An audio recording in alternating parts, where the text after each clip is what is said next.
I could be completely villainized for sharing this, and I'm gonna share it anyway because it's true.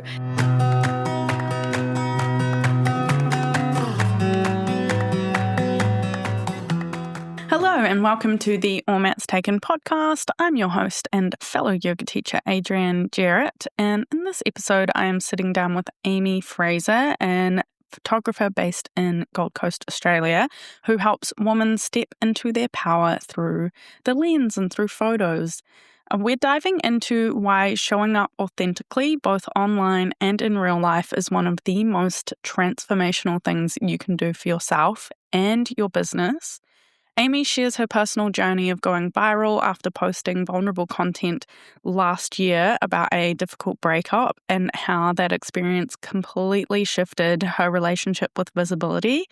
We talk about the conditioning that keeps women small and why your unique story is your greatest marketing asset, and how professional photography can help you see yourself in a completely new light. If you've ever felt resistance to being seen, struggled with showing up on social media, or wondered whether sharing your story is worth the risk, this conversation is for you. Amy offers practical advice on leaning into discomfort, setting boundaries while staying authentic, and why the confidence you're waiting for only comes after you do the scary thing. By the end of this episode, you'll understand why being unapologetically yourself isn't just empowering, it's essential for not only your personal life and self-esteem, but your business too.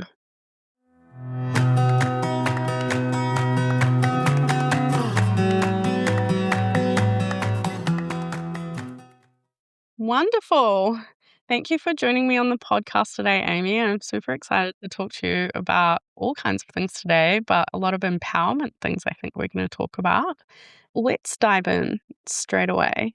And I want to know, why do you think is it important for women to take up space and be seen? And what does that really mean to you?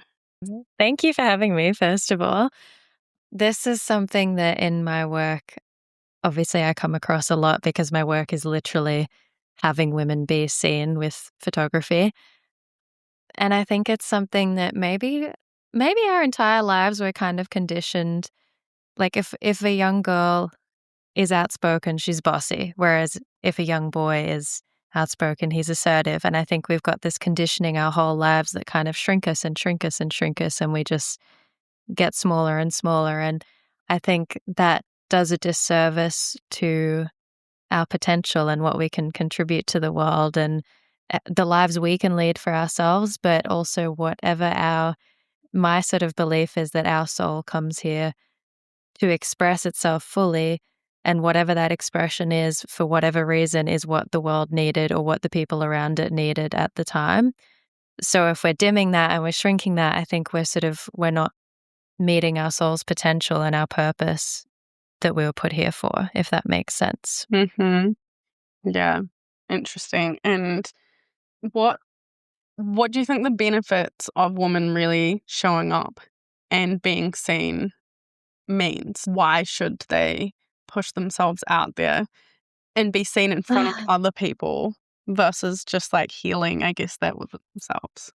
Yeah, I think, there's so much. There's like the benefit to yourself is, I think that builds your confidence so much. It teaches you that you have the worth and you have something to share and you have value and you're an important piece of this world. And then on the flip side, the benefit to other people is they get to hear your message. I was actually talking to a friend about this morning. She was talking about how she sort of struggles to show up on Instagram, and she's incredible. She has the most incredible teachings to share. And I was like, okay, think of someone you love, an artist or a teacher or something. For me, I use Taylor Swift as an example. And I was like, I would be so pissed if I knew Taylor Swift had like thousands of other recordings that she didn't release because they weren't ready or they weren't perfect or they weren't, because I just would love to hear it. And that's like my teachers and the podcasts I listen to and this friend that I was talking about, they have so much to share and so much value to contribute that it's a disservice to the rest of us if they don't. That's a really good point.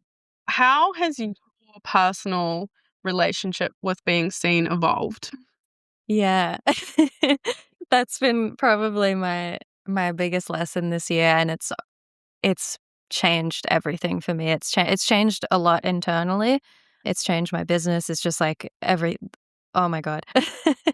So, probably I think 3 or 4 months ago, before that, I was sharing pretty sporadically on Instagram, maybe like a couple of posts a week. And it was mostly just like, so I'm a photographer. So it was mostly, here's a photo shoot I did. Here's another photo shoot I did. Here's some behind the scenes, but it was all just photo shoot, photo shoot, photo shoot. And it wasn't actually really connecting with me as a person because I thought people wouldn't care. I was like, people are here for the photography, not for me. But photography is so personal that actually you want to connect with the person behind the lens. And then I had a pretty bad breakup, and that's something usually I would have just kept to myself. But I was kind of in this content creation rhythm, and almost as like a cathartic healing kind of thing, I created this reel that was about life with this guy versus life without him. And I made it for me, and I didn't really intend to share it. I just sat on it for weeks. And sort of leading up to that, I'd been sharing more in my email list, like not about that, but just other things. I'd just been sharing a little bit more vulnerably about my own story and just seeing the response to that. Like people don't usually reply to marketing emails, but those emails, I was suddenly getting all these replies from people saying like that they just really connected with it. And it was just silly little stories of me like spiraling on New Year's Day or like all of this sort of stuff. But then anyway, that reel that I created after the breakup, hesitated a lot to share it. I shared it with a couple of close friends who were actually going through similar things at the time. And they were like, oh my God, I got goosebumps like this. I needed to see this, like all of this sort of response. And then I think that's what it's become with a lot of my content is I'm like, I think this came to me to be shared for whatever reason. Someone needed to see this. So I posted it. I was so scared. Really I was so vulnerable. I was so scared, and I was like, "I don't want people to think like, I don't want it to be misunderstood. It wasn't intended to be petty or like a jab at him." He doesn't even have Instagram. I think he has seen it now because it went viral, but it wasn't but that wasn't the purpose of it. It was more just talking about, like, what the lessons I'd learnt. And yeah, it went super viral. It's had like 1 million views now. My Instagram grew from 3,000 to now 10,000. Most of the followers came from that one reel.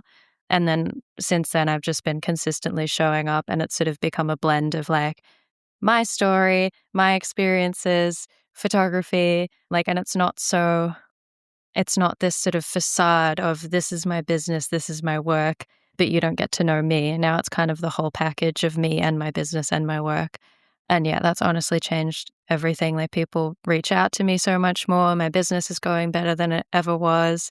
Yeah. And yeah, internally as well, it's just been this shift of, I think sharing that was kind of like, I could be completely villainized for sharing this and I'm gonna share it anyway because it's true. It's my truth and it's my story, and that's kind of that edge that I keep pushing towards is like, this could be severely misunderstood and go very badly, but I'm gonna share it anyway for the person who feels seen from this. And so far, no one's really said anything terrible about any of this stuff, but in my mind, there's always backlash coming and then it never comes. So, yeah, it's been a huge, like, mix of personal growth and business growth and lessons, like, all wrapped into one experience, I guess. Yeah, that's amazing. And I'm going to ask you a little bit more about that. But I just wanted to, I was thinking about it before this call. And I think one of the reasons why some of this personal content that you've been sharing, because a lot of it's been related to your relationship with men, and you have shared some things after that since then. And it's a lot of it with your relationship with men and healing. And I think it's very empowering. But I think one of the reasons why it's connected with so many women is that unfortunately, a large portion of us, if not all of us in some way, shape, or form, have difficult relationships with men that we have to Mm, heal. So you sharing that, and it was very vulnerable, but it resonated with so many people. And I think that is part of the power in that, which is sad, but also just the way of life, I guess, that we live in. Is there anything like what advice would you have to someone that's sort of very resistant, I guess, to still share to share? Like, do you feel like you had come to a point where you had healed it or moved past it and then you were ready to share it? Or was it more that actually sharing it was, I think you mentioned, like, part of the process of healing? 'Cause It was a big part of the process. I've been listening to this a lot in another podcast. This is a side tangent, but it's like the confidence doesn't come before you do the thing. It comes because you did the thing. And people are like waiting to have the confidence to do the thing, but you actually need to do the thing to have Mhm, the confidence. But yeah, in terms of healing, I think, yeah, my sort of mindset over the last few years has been it seems like every time I walk through some kind of fear or lean into discomfort, I'm rewarded in some way, or it's just through my confidence grows because I've just gotten out of my comfort zone or something like it feels like some kind of manifestation comes. And that seems to be the theme. And usually, the more scared I am to do something, the more magnetic I become as a result. Or no, I definitely didn't feel like healed or ready to share that. But I think I actually sort of took like the level of how uncomfortable that made me feel. I was like, oh, this is important.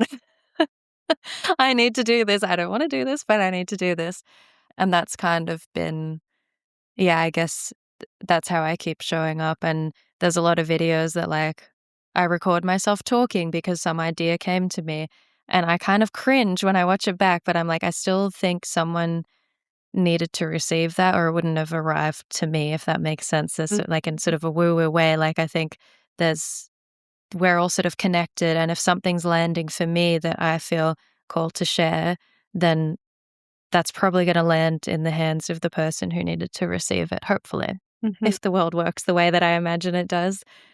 But yeah, it's more that's sort of, I think it goes the other way around for me is like lean in and it heals a little bit, lean in more, it heals a little bit, and learning to be okay with being misunderstood, which was partly sort of what was so bad about that relationship. Like I've never been so deeply and like intentionally misunderstood by someone.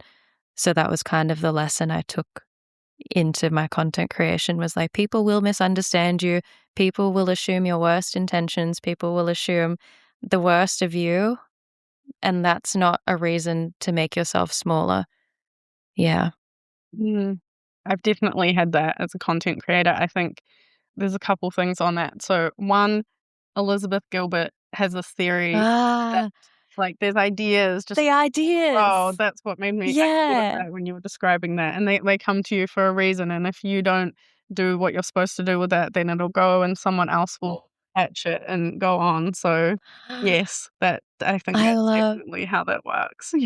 that's in Big Magic, isn't Yeah. it? Yeah, 'cause I she had, like, love a that book. really weird one with, like, a story that she was writing that's, like, it was a very specific story, Mm, and then all this life stuff happened and she didn't finish writing it, and then she went to, like, a writers' conference, and there was this other woman who was sharing, and it was basically the exact same story that she had written, but mm, she'd finished it with, like, a few little differences, and they were like, "Oh my god," and it's not like this yeah. found her manuscript and stolen it or anything. That's where she came to this idea that these ideas float around and then they come to you, and then if it's not the right time, and it doesn't mean that every idea you need to action, I suppose, because Mm. if you're like me, you have to reel yourself in sometimes. How have all of these big things really shaped your work creatively as a photographer? Has that influenced the way you work other than just the way you show up online? Yeah. Oh, I feel like it's all just been this sort of like it's kind of merged together. Like my work and my personal journey feels so connected. And yeah, so I originally my brand well, originally I did sort of a mix of all sorts of photography. And then I niched into yoga, which I thought was an insane thing to do, but it actually turned out to be a really good idea. And I think because the kind of like because yoga people, I'm attracting yoga people and I think they have this same like this desire to grow and this desire to like unravel layers of themselves and understand themselves more deeply. So the kind of shoots I do yoga shoots still, But the kind of shoots that people seem most drawn to me is women who there's some new part of themselves that they want to show, or there's some part of themselves that they're learning to accept. Recently, I've had a lot of like moms who've recently had kids, and they're learning to accept that their body's completely changed, that their role in life has completely changed, and that they're sort of still wanting to celebrate their identity as a person, though, not instead of as a mom, like as themselves. I've been thinking about this more recently as well as like the style I do at shoots is it's very authentic. It's very like, I'm not going to Photoshop you to look like you don't look. And it's very, I'm not going to tell you exactly how to pose. I'm just going to have you move and interact with the environment and do like just sort of do activities. And that's the style of photography I do, which I think for the longest time, I've sort of felt like it's a defect in my work or like a flaw in my style that I would look at other photographers on Instagram and they'll be like, okay, now put your elbow here and tilt your chin out. And like they've got these women like frozen in poses and doing this like very specific shape. And I never did that. And yeah, what I thought was sort of a defect has kind of become this superpower, I guess, where it's actually like, and people can see it. And this is the feedback I'm getting more and more and more is that I've really captured the essence of people. And I want it to just be you in the photos. I don't want this like facade. I don't want you to pretend to be something you're not. I don't want you to dress like you're someone else. I don't want you to like move like you're not yourself. I think I've derailed the question a little bit again, but it's sort of just Go this on. like I guess for my journey of like I want to be sharing myself authentically and seeing like who I really am. And I want to be able to help other women to do that as well through and like for me, I think my tool or gift or whatever is photography and like using that as sort of a way to like in the shoot process, like draw out a woman and help her feel really comfortable and then like actually be able to capture her as she is and then sort of reflect that back to her and be like, this is you. And her be like, holy shit, that's me. Yeah, Yeah. I love that. That's so beautiful. And I think professional photo shoots can be so empowering. How, what changes do you see in clients or what benefits do they get from being seen in this way through the lens? I think I might actually speak about my own experience, but this is what I kind of see from other people as well as so I used to be super uncomfortable. I still am sometimes. It depends on the photographer, but I used to be super uncomfortable with a camera pointed at me, which is often how people become photographers. It's like you can't take a photo of me if I'm taking photos. And when I was living in Bali, one of my good friends, she took like these photos of me on the beach, and I was like just in my undies and had no top on, and I was just running around the beach topless. And it's just this like really cute, cheeky, playful, like feminine, gorgeous shoot. And I'd never seen myself that way. And like just seeing the photos and having that, like, because it's proof, it's me. It's not like some Pinterest board of some random girl that I've saved. Being able to see that just gave me this different confidence and this different way of seeing myself of like, oh, that's me. Like I thought I wanted to be like that, but I didn't think I actually was. But to actually see it, and then I have it on my, I have like a whole, I've got like one of them on my Uh, screenshot and a mood board on my like phone wallpaper, and it's just kind of this reminder of like, there's many days where I don't feel like that woman on the beach who looks really beautiful, but I just like to remind myself that that's me and that like what's showing through in that photo is within me, even if it doesn't feel like it's there.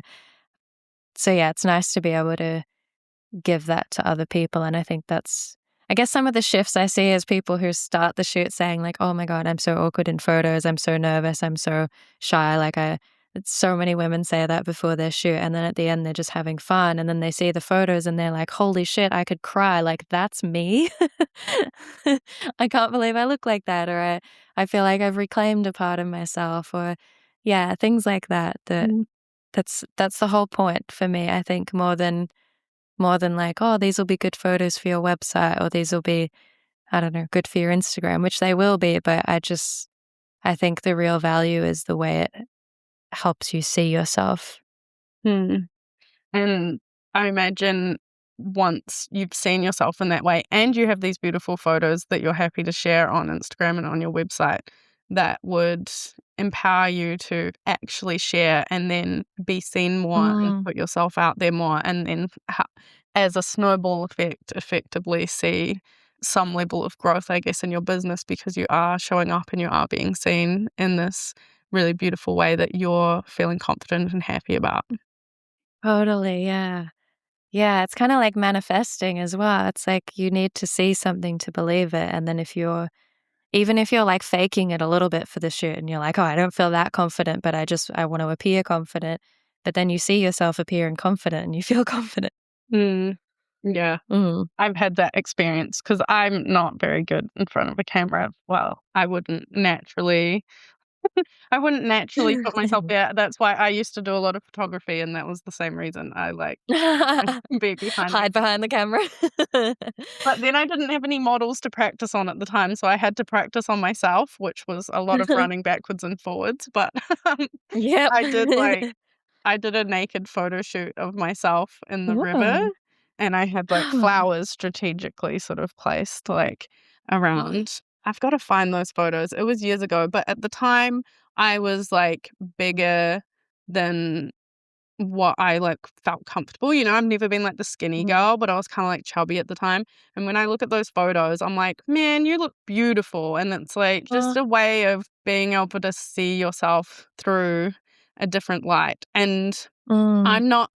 I'm not pro Photoshop and stuff, but I'm not against, like, getting rid of the odd pimple and things like that, Yeah, because then same, it's like yeah. otherwise you just see that one bit and you end up hyper Yeah, focusing on that, and that sort of I think and that's detracts from the temporary as entire well. exactly, and then that detracts from the entire benefit of actually seeing you for you, so I can relate to that a lot, and I've had professional photo shoots since then, and it makes a huge difference when you see them afterwards and you're like, "Wow, Yeah. this is like I'm always look better than what I was." Except the last one, Yeah. and then I was like, "I look chubbier than what I thought I was doing." Oh. Oh, no. Ah, that kind of sucks. So, what Yeah. advice would you have for anyone that is feeling really resistant? Because I think that is something that many women and our listeners can relate to, like the idea of getting behind a camera or getting in front of a camera, sorry, and having your photo shoot taken. What advice would you have for them to help them step out of their shells a bit? Mm. The answer that I thought of when you first said that, like, if you feel any resistance, that's kind of my signal a lot of the time to do the thing because I'm like, "Oh, I'm scared. Good. Let's try this." So if you sort of can have that mindset, but then in terms of, like, actual practical tips for if you've booked a shoot or you're thinking about booking a shoot, a way to make it a lot more comfortable can be, number 1, book a short shoot, so you're not gonna be, I don't know, having this, like, 3-hour long extravaganza where you're sort of in your head the whole time. Book with someone you feel comfortable with or you resonate with, or because the photographer probably in my experience, like, I've been in front of the camera with a lot of different photographers, and I've had I've had a I had a guy I had a guy who was doing, like, stock photos, and he was like, "Oh, yeah, I'm glad I found someone, like, average looking," and, like, while he's photographing me, and I What? was like, "Thanks, man." Or I've had another guy who was like, "Oh, you look kind of awkward right now," like, just unhelpful.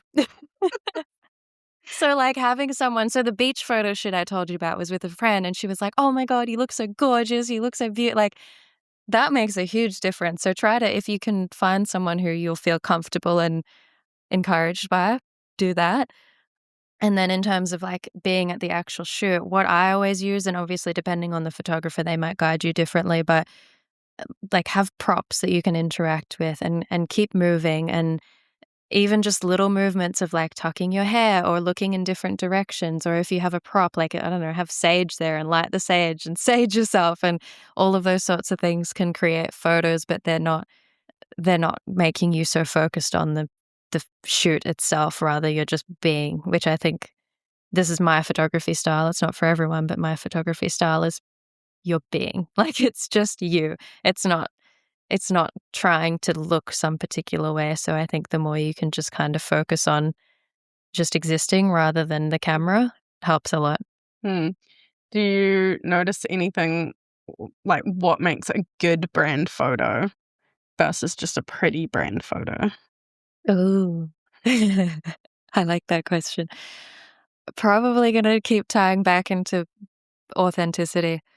I think a lot of people doing brand shoots might see like a cool picture on Pinterest or Instagram of a girl sitting on a stool and in a blazer, and they think they should do that. Or yoga teachers see other yoga teachers who are wearing super boho clothes and lighting the sage and all of this stuff, and that's beautiful, but if it's not you, I think it's really hard.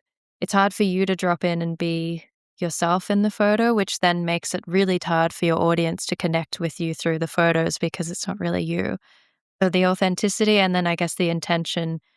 So for me, with all my shoots, I have like a questionnaire and then I do a mood board, and there's a lot of thought that goes into the shoot itself.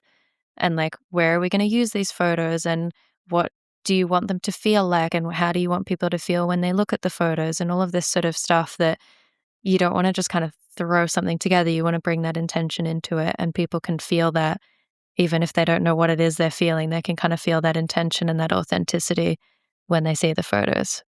Yeah, that's a good point. Rather than just trying to be the perfect Pinterest Mm. board that you think should look good. Do we need mm, what sorry, I rephrase this.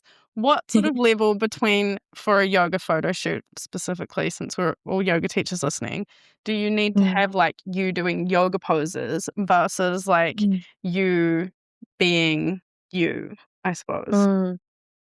I kind of want to flip this question. If you were going to a yoga class, what do you go for? Well, you're gonna be going well, it depends on the class, really, like, if it's gonna be the hot yoga, but you're looking to connect in with yourself ultimately. That's why we practice, Mm. is it not? How do you choose which class you go to? For me, it's anything relaxing and yin at the moment. Okay. Okay. Anything that will Well, allow me to sleep. anything that will allow me to sleep, fair. Fair. Well, for me, what I don't know if this is a universal experience, but for me, it's the teacher. Like, I go to the teachers that I know and I connect with, and I don't care if they can do, I don't know, a chin stand. I care about the person and their message and the things they say during the class and their energy. So I think for me, at least as a yoga student, I want photos that help me see the person. And I think there is a place for, especially if you're really proud of your practice and you want to have like beautiful poses and have photos of that. I think that's amazing. And that can also, again, it can make the shoot experience easier because you're not focusing on the shoot anymore. You're focusing on balancing or whatever it is. You're focusing on your leg burning while I've got you in in Warrior 2 for a few shots. So usually I go a variety at my shoots, but I do have some teachers who they don't do a single asana.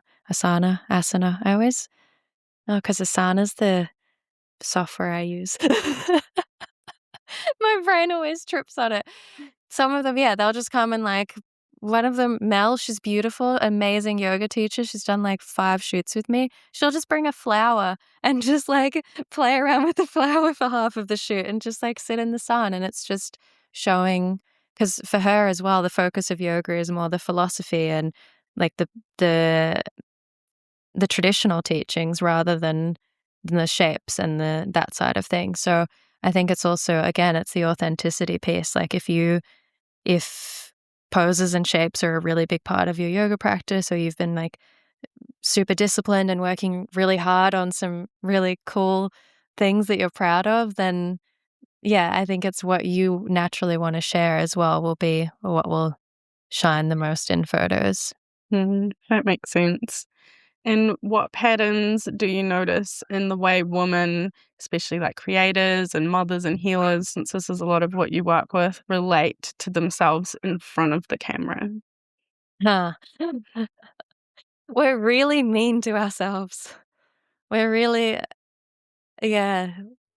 Again, I think conditioning, like, there's there's billions and billions of dollars of profit to be made off women's insecurities, and there's just so much conditioning and so much marketing and so much being told what we should look like and how we should be and how our skin should look like porcelain and we should be this size and, "Oh, wait, but you need an ass, but a tiny waist." Like, all of this stuff that we're told, so I think we've been taught to be our worst critics, so that definitely comes to a shoot, of course, like, how could you not feel self-conscious when you've been told your whole life that you need to be different to whatever you already are in order to be good enough? I think seeing the photos changes that.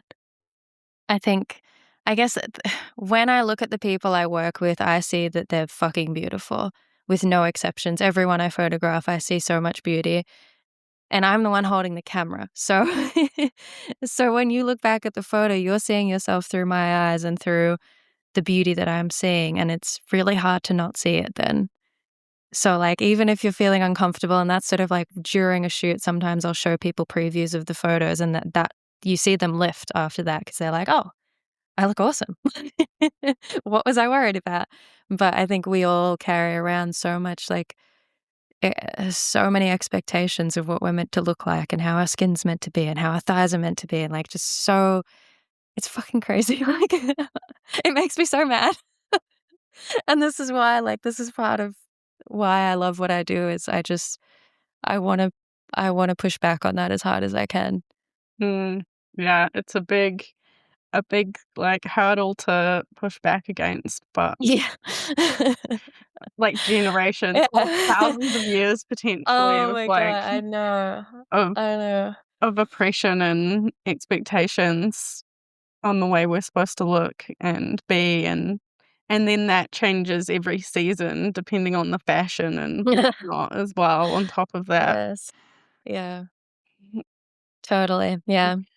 I think it's a beautiful way to help lift that though, one person at a time. I mean, anything that we can do is just one person at a time and showing Yeah, them, like, realistic beauty standards rather than the false ones, and then them sharing that helps to then further, yeah. like, It's a ripple. ripple. Yeah. And the majority of my shoots are portraits, but I do also work with brands. So, like, activewear brands, yoga brands, some different clothing brands come and work with me, and I organize the models. I'm doing, like, inverted commas. I organize the models for them, but it's just people. Like, I don't hire, like, nothing against people who are models either, but I'll be like, "Hey, here's a girl that I did a shoot with that I think would look perfect for this outfit. Let's work with her." And then they're getting real people, and again, my style of editing isn't I'm not gonna, like, smooth everything to perfection. I will yeah, I'll get rid of the pimples, like you said. But I'm not gonna, like I'm not, pulling in waists and making butts bigger and making legs longer and, like, completely changing a person. And then that's going to brands, and then those brands are using that to promote their stuff, so they're shifting the narrative as well, and like, it's really aligned with the philosophies of the kind of brands I work with as well to not create something so fake and unrealistic. Hmm. Have you shot many models? Do you find is it have they been trained to, like, act in a certain way and pose? Is it harder to get them to be natural, or that I guess, is that their job? Oh, I do love working with models. They are just more comfortable, I think, like, they're just more used to it. They've had 100 cameras pointed at them, so they're not overthinking it as much as the average person probably would.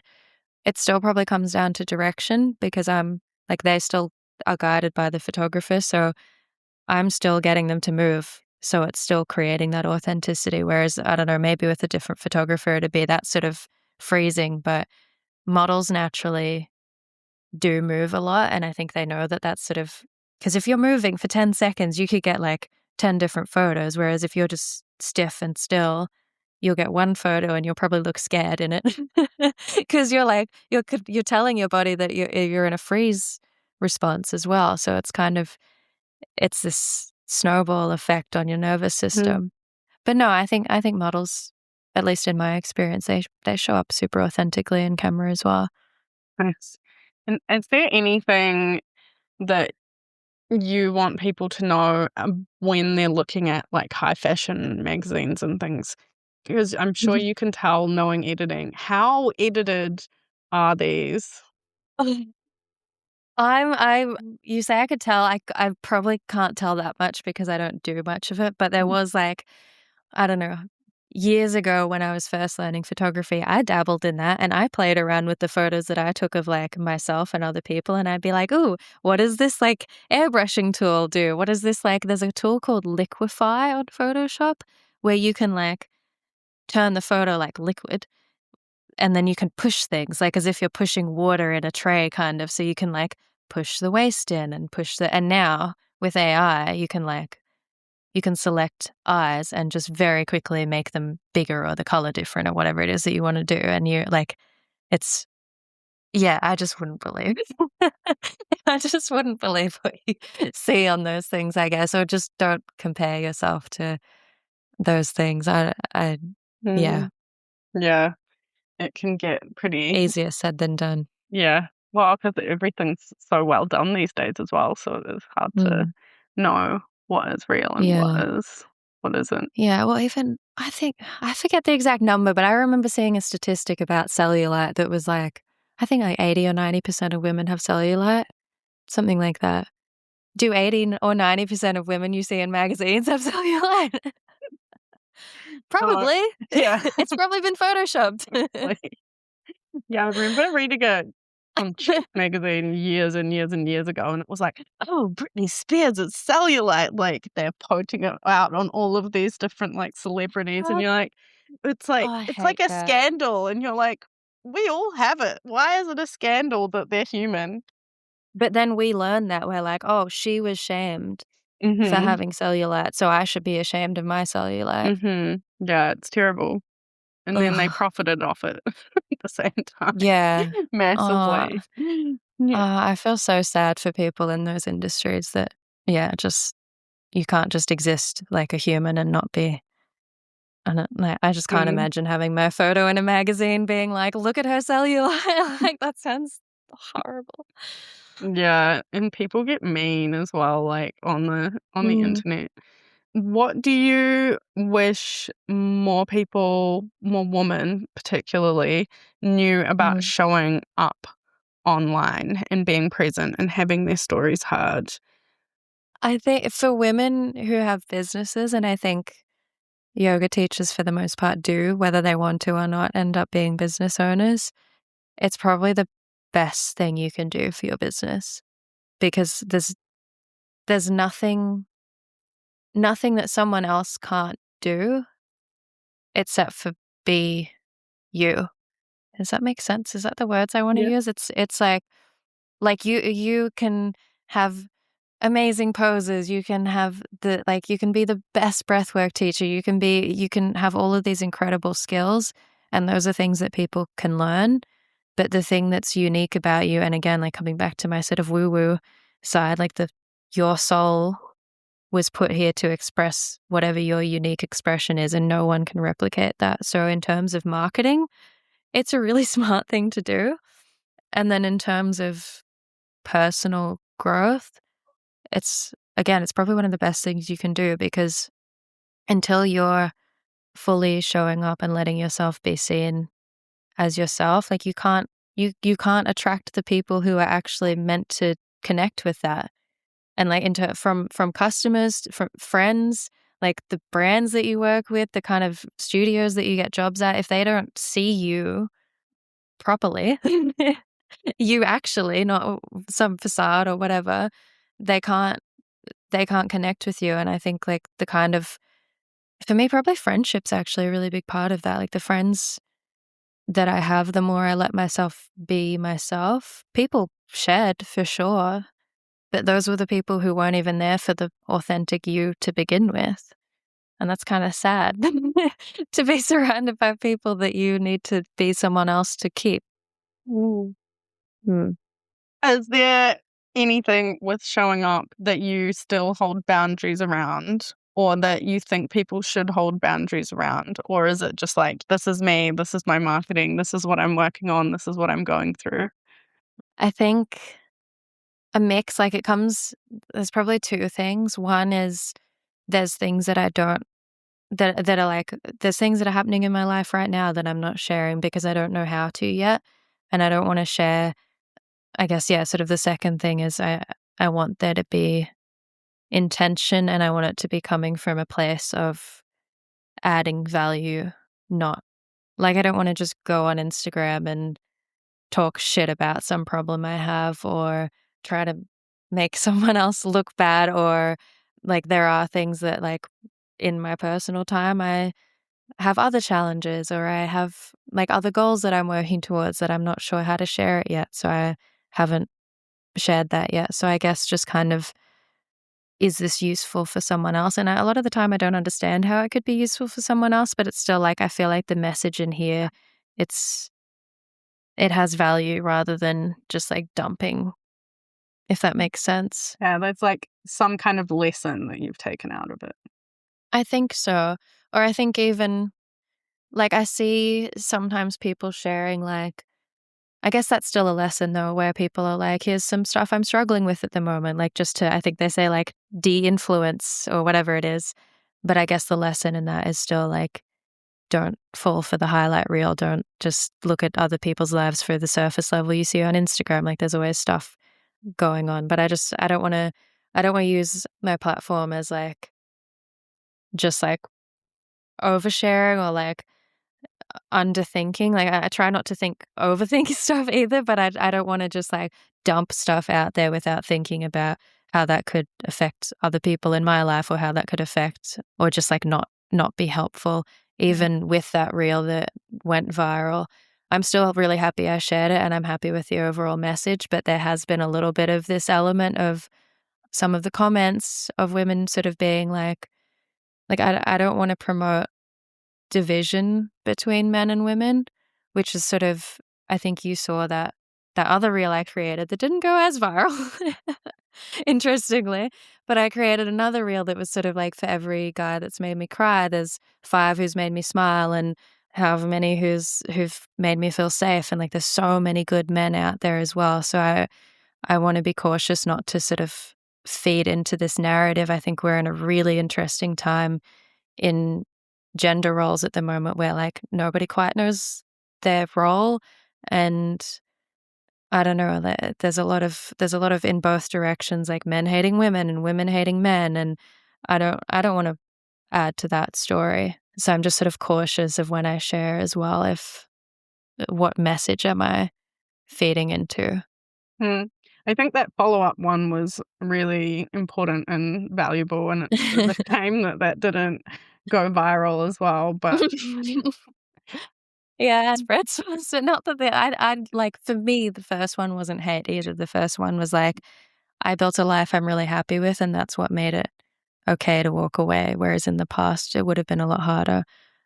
But yeah, I thi the follow-up reel was sort of part of my healing process as well of like, there's so many amazing men in my life, and I don't wanna group all men into this one bucket because one guy was shitty. Like, yeah. there's so many good ones.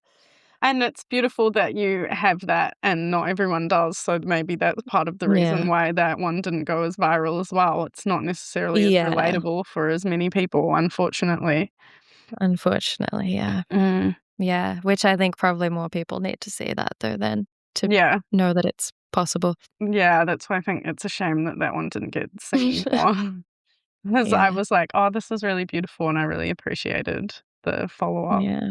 I'll link the reels in the show notes. I It's we've talked about those love 2 these little specific ones. references, yeah.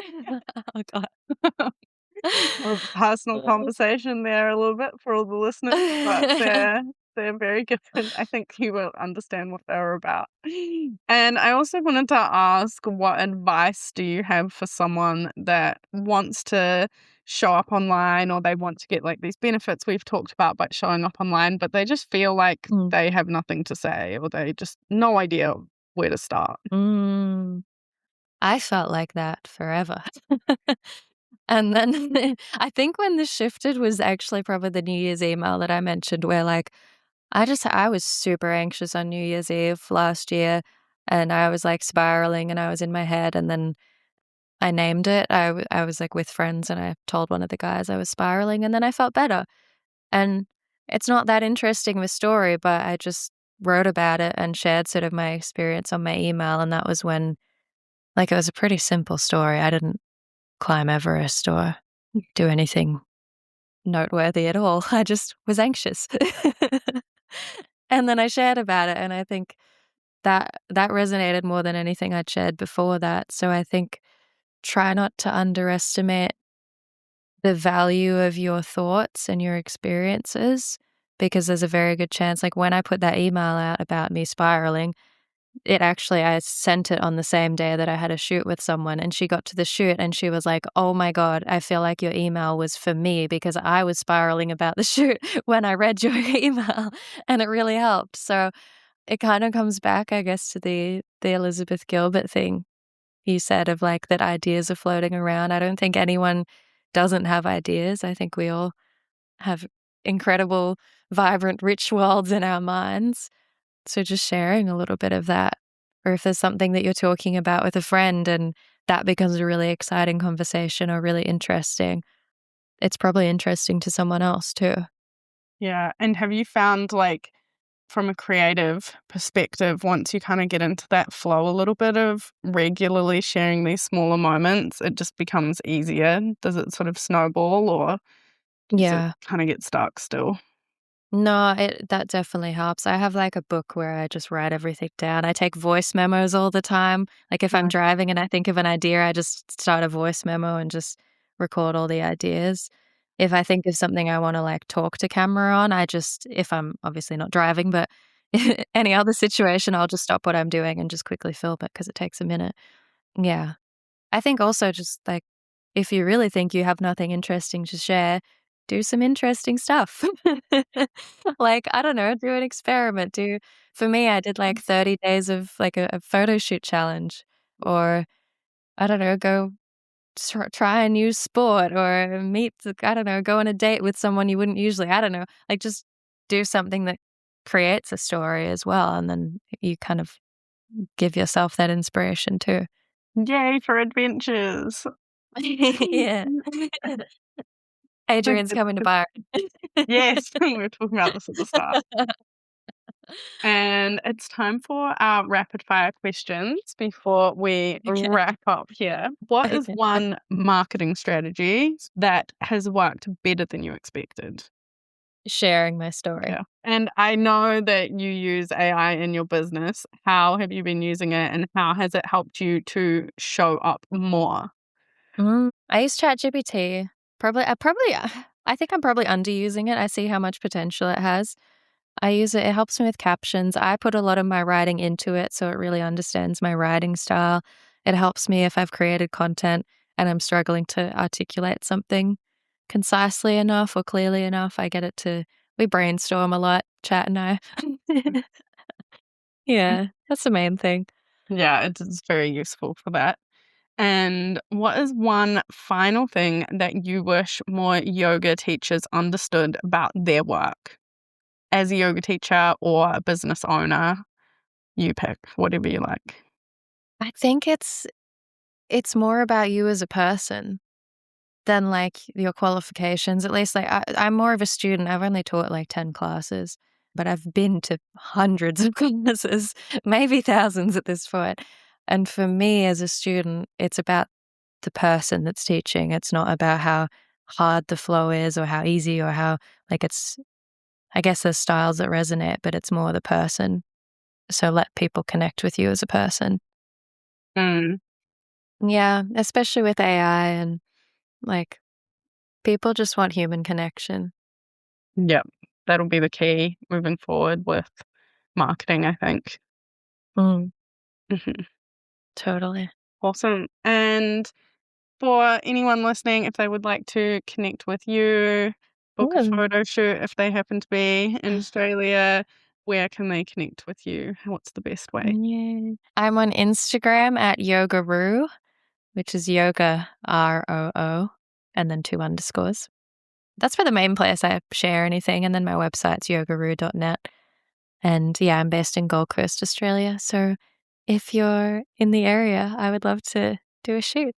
Yay. Awesome. And your photos are absolutely beautiful. So it's on my list of things to do to be Ah, photographed by you at some point. when you're over here, Yeah. and then the whole trip's a business expense. I will be talking to my accountant about how I can make this happen. Flights to Australia on the tax return.